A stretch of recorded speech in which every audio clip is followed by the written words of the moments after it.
ଓಂ ନମ ଭଗବତେ ବାସୁଦେବାୟ ନମ ନମସ୍କାର ବନ୍ଧୁଗଣ ଆପଣମାନଙ୍କୁ ଆମ ୟୁଟ୍ୟୁବ ଚ୍ୟାନେଲକୁ ପୁଣି ଥରେ ସ୍ୱାଗତମ ଏବଂ ଶୁଭକାମନା। ଆଜିର ଏ ଭିଡ଼ିଓରେ ମୁଁ କହିବାକୁ ଯାଉଛି କି ଆଗାମୀ ଏହି 2 ଦିନ ଅର୍ଥାତ୍ 27 ଏବଂ 28 ତାରିଖର ଦିନ ଆପଣମାନଙ୍କ ପାଇଁ କିନା କିପରି ଭାବରେ କଟିବ ତା ପୂର୍ବରୁ କହି ରଖିବେ କି ଯେ ସବୁଥର ପରି ଆପଣମାନେ ଭଲ ଅଛନ୍ତି ତ। ଆପଣମାନେ ଯଦି ଭଲ ନାହାନ୍ତି ତେବେ ମୋର ଗୋଟିଏ ରିକ୍ୱେଷ୍ଟ କି ଆପଣମାନେ ଆୟୁର୍ବେଦିକ ଜିନିଷର ସେବନ ନିହାତି ଭାବରେ କରନ୍ତୁ, ଯାହାଦ୍ୱାରା ଆପଣମାନଙ୍କ ଦେହ ବହୁତ ଭଲ ରହିବ। ତା ସହିତ ଆପଣମାନେ ଏହି 27 ଏବଂ 28 ତାରିଖର ଦିନକୁ ଆପଣମାନେ କିପରି ଭାବରେ ପ୍ଲାନିଂ ମଧ୍ୟ କରିବେ। ତା ସହିତ ଆପଣମାନେ ଯେଉଁ ବଡ଼ଦିନ ଯାଇଛି ଅର୍ଥାତ୍ ଆମେମାନେ ଖ୍ରୀଷ୍ଟିଆନ ନୁହେଁ ତ, ଖ୍ରୀଷ୍ଟିଆନ ହେଲେ ବି ଆମେମାନେ ଖ୍ରୀଷ୍ଟିଆନ ପର୍ବ ପାଳନ କରିବୁ। ଖ୍ରୀଷ୍ଟିଆନ ପର୍ବ ପାଳନ ତ କରିବୁ ନାହିଁ, କିନ୍ତୁ ତାକୁ ସମ୍ମାନ ଦେବୁ, କାରଣ ଆମେ ଗୋଟିଏ, ଆମର ରକ୍ତ ଏକ, ଆମେ ହିନ୍ଦୁ। ତା ସହିତ ଆମେମାନେ ହେପି ତୁଳସୀ ପୂଜା ମଧ୍ୟ କରିଛୁ। ତ ଆପଣମାନେ ହେପି ତୁଳସୀ ପୂଜା ଆଉ ଖ୍ରୀଷ୍ଟମାସ କେମିତି ଭାବରେ ପାଳନ କଲେ, କେତେ ସାରା ମଜାମସ୍ତି ମଧ୍ୟ କଲେ ତାକୁ ମୋତେ ଜଣେଇବେ କମେଣ୍ଟ ବକ୍ସରେ ନିହାତି ଭାବରେ। ତା ସହିତ ଆପଣମାନଙ୍କର ଏହି 2 ଦିନର ସ୍ଥିତିରେ ଆପଣମାନଙ୍କର ଲଭ୍ ଲାଇନ୍ କିପରି ଭାବରେ ରହିବ, ବିଜନେସ୍ କିପରି ଭାବରେ ରହିବ, କ୍ୟାରିୟର କିପରି ଭାବରେ ରହିବ, ତା ସହିତ ଶିକ୍ଷା, ସ୍ୱାସ୍ଥ୍ୟ, ଏହି ସବୁ ବିଷୟରେ ମୁଁ ଆପଣମାନଙ୍କୁ ବିସ୍ତାର ଭାବରେ ଆପଣମାନଙ୍କୁ ଜଣେଇବି।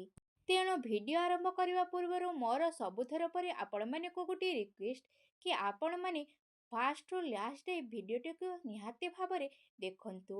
ଆଉ ଗୋଟିଏ କଥା ଆପଣମାନଙ୍କୁ, ଏଇଟା କ'ଣ କି ଆପଣମାନେ ଯଦି ଆମ ଚ୍ୟାନେଲରେ ନୂଆ ଅଛନ୍ତି ତେବେ ଏବେ ହିଁ ଯାଇକି ସବସ୍କ୍ରାଇବ୍ କରନ୍ତୁ ଏବଂ ପାଖରେ ଥିବା ବେଲ୍ ଆଇକନକୁ ମଧ୍ୟ କ୍ଲିକ୍ କରନ୍ତୁ, ଯାହାଫଳରେ ସମୟ ସମୟରେ ସହିତ ସମସ୍ତ ଭିଡ଼ିଓର ନୋଟିଫିକେସନ୍ ଆପଣମାନଙ୍କୁ ହିଁ ସର୍ବପ୍ରଥମେ ମିଳିଯିବ।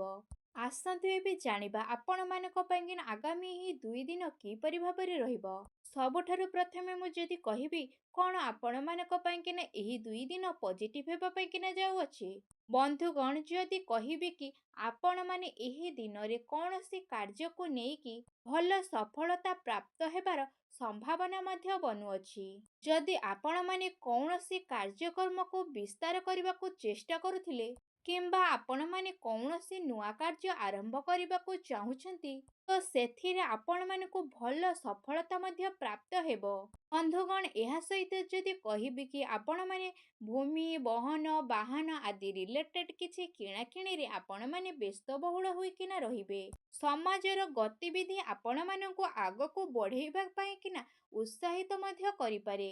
ତା ସହିତ କଥାରେ ଅଛି ପରା, ବୃଦ୍ଧ ଲୋକମାନଙ୍କର ଆଶୀର୍ବାଦ ଯଦି ଆପଣମାନଙ୍କର ଉପରେ ସଦାସର୍ବଦା ରହିଛି ତେବେ ଆପଣମାନେ ସମସ୍ତ କାର୍ଯ୍ୟରେ ସଫଳତା ପାଇବେ।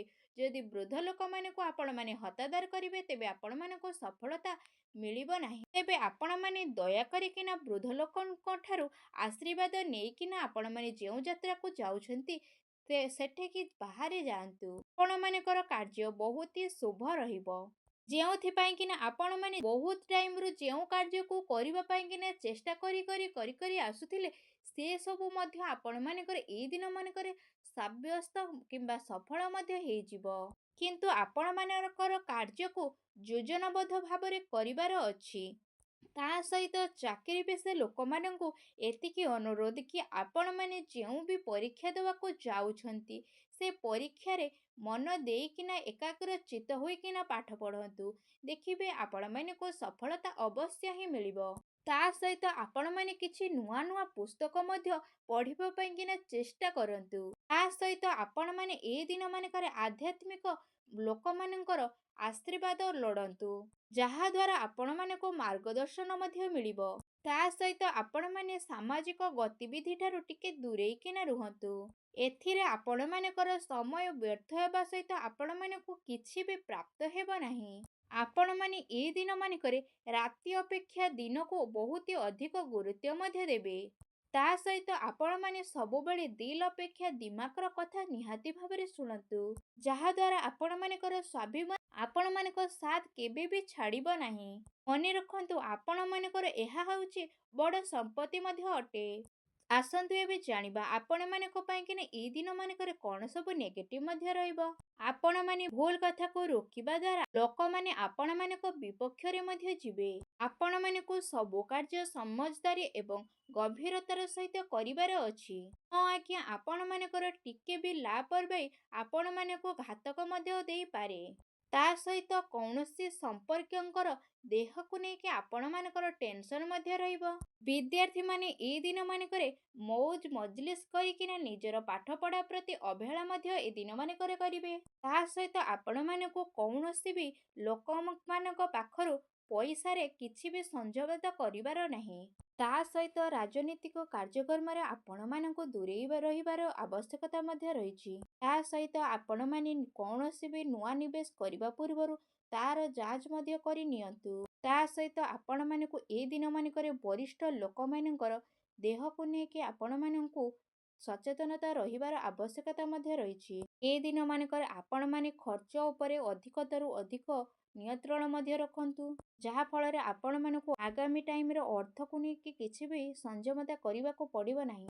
ଆସନ୍ତୁ ଏବେ ଜାଣିବା ଆପଣମାନଙ୍କ ପାଇଁକିନା ଏ ଦିନମାନଙ୍କରେ ଲଭ୍ ଲାଇନ୍ କିପରି ଭାବରେ ରହିବ। ଏ ଦିନମାନଙ୍କରେ ସମସ୍ତେ ସମସ୍ତଙ୍କ ସହଯୋଗ କରିବା ଅତି ଆବଶ୍ୟକତା ଅଟେ। ଜଣେ ଅନ୍ୟକୁ ଆଉ ଜଣେ ଅନ୍ୟକୁ ବୁଝିବାର ଦିନ ଏ ଦିନ ଅଟେ। ଆପଣମାନଙ୍କୁ ଜୀବନ ସାଥୀଙ୍କର ସହଯୋଗ ଏବଂ ପରିବାର ବର୍ଗମାନଙ୍କର ସାଥ ଆପଣମାନଙ୍କୁ ଆତ୍ମବଳ ନିହାତି ଭାବରେ ଦେବ, ଯାହା ଫଳରେ ଆପଣମାନେ ଚିନ୍ତାମୁକ୍ତ ହୋଇକିନା ସବୁ କାର୍ଯ୍ୟକୁ ବହୁତ ସରଳତାର ସହିତ କରିନେବେ, ଯାହା ଫଳରେ ଆପଣମାନଙ୍କ ଦାମ୍ପତ୍ୟ ଜୀବନରେ ମଧୁରତା ବନିକିନା ହୋଇକିନା ରହିବ, ଯାହା ଫଳରେ ପରିବାରରେ ଶାନ୍ତିର ବାତାବରଣ ମଧ୍ୟ ଦେଖାଦେବ। ଏ ଦିନମାନଙ୍କରେ ପୁରୁଣା ମିତ୍ରମାନଙ୍କ ସହିତ ଆପଣମାନଙ୍କର ଦେଖା ସାକ୍ଷାତ ହେବା କାରଣରୁ ଆପଣମାନଙ୍କ ମନ ଆହୁରି ଅଧିକ ଖୁସି ରହିବ। ଆସନ୍ତୁ ଏବେ ଜାଣିବା ଆପଣମାନଙ୍କ ପାଇଁକିନା ଏ ଦିନମାନଙ୍କରେ ବ୍ୟବସାୟ କ୍ୟାରିୟର କିପରି ଭାବରେ ରହିବ। ନୂଆ କାର୍ଯ୍ୟ ଆରମ୍ଭ କରିବା ପାଇଁକିନା ଆପଣମାନଙ୍କ ପାଇଁକିନା ଏ ଦିନ ବହୁତ ଭଲ ରହିବ। ତା ସହିତ ଆପଣମାନଙ୍କର କାର୍ଯ୍ୟକ୍ଷେତ୍ରରେ ବହୁତ ଅଧିକତର କାର୍ଯ୍ୟଭାର ବହୁତ ବଢ଼ିଯିବ, ଯାହା ଫଳରେ ଆପଣମାନଙ୍କର ଦିନ ବହୁତ ଦୌଡ଼ା ଦୌଡ଼ିରେ ଦିନ କଟିଯିବ।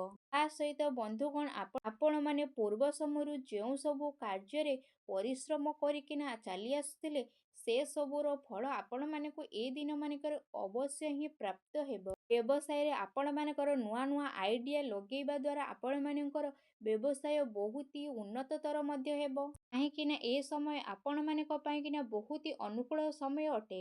ଆଗକୁ ଆସୁଥିବା ଟାଇମରେ ଆପଣମାନଙ୍କୁ ବହୁତ ଖୁସି ମଧ୍ୟ ଦେଖାଦେବ। ଆସନ୍ତୁ ଏବେ ଜାଣିବା ଆପଣମାନଙ୍କର ଏ ଦିନମାନଙ୍କରେ ସ୍ୱାସ୍ଥ୍ୟ ମଧ୍ୟ କିପରି ଭାବରେ ରହିବ।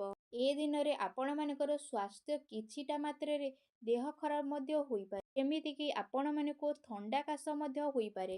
ତେଣୁ ଆପଣମାନେ ଇମ୍ୟୁନିଟି ପାୱାରକୁ ବଢ଼େଇକିନା ରଖନ୍ତୁ, କାହିଁକିନା ପାଗ ବଦଳୁଛି, ତେଣୁ ଆପଣମାନଙ୍କୁ ଥଣ୍ଡା କାଶ ହେବାର ସମ୍ଭାବନା ବହୁତ ମାତ୍ରାରେ ହେଇପାରେ। ତେଣୁ ଆପଣମାନେ ଆୟୁର୍ବେଦିକ ଜିନିଷ ନିହାତି ଭାବରେ ସେବନ କରନ୍ତୁ। ତା ସହିତ ଆପଣମାନେ ଆପଣମାନଙ୍କର ସ୍ୱାସ୍ଥ୍ୟକୁ ଆହୁରି ଅଧିକ ଭଲ ରଖିବା ପାଇଁକିନା ଆପଣମାନେ ପ୍ରତ୍ୟେକ ଦିନ ଯୋଗ କରନ୍ତୁ, ବ୍ୟାୟାମ କରନ୍ତୁ ଏବଂ ସୁଖାସନ ନିହାତି ଭାବରେ କରନ୍ତୁ।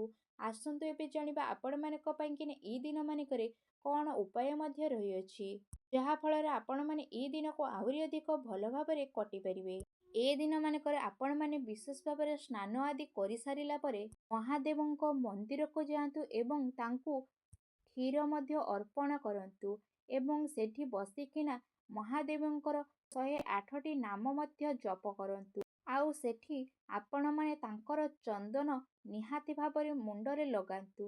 ଆଉ ଆପଣମାନଙ୍କର ଯେଉଁ ସବୁ ବି ମନସ୍କାମନା ଅଛି ତାକୁ ମହାଦେବଙ୍କ ପାଖରେ ନିହାତି ଭାବରେ ଜଣାନ୍ତୁ, ଯାହାଦ୍ୱାରା ମହାଦେବ ଆପଣମାନଙ୍କର ଯେତେ ବି ପ୍ରୋବ୍ଲେମ ଅଛି ସେ ସବୁକୁ ମହାଦେବ ଟଳିଦେବେ। ଆଶା କରୁଛି ଆଜିର ଏ ଭିଡ଼ିଓଟି ଆପଣମାନଙ୍କୁ ବହୁତ ମାତ୍ରାରେ ଭଲ ଲାଗିଥିବ। ଯଦି ଭଲ ଲାଗିଥାଏ ତେବେ କମେଣ୍ଟ ବକ୍ସରେ ଓಂ ନମଃ ଶିବାୟ ବୋଲି ଅବଶ୍ୟ ଲେଖନ୍ତୁ। ପୁଣି ଦେଖାହେବ ଏକ ନୂତନ ଭିଡ଼ିଓ ମାଧ୍ୟମରେ। ସେ ପର୍ଯ୍ୟନ୍ତ ଆପଣମାନେ ବିଦାୟ ଦିଅନ୍ତୁ। ରହୁଛି, ଧନ୍ୟବାଦ।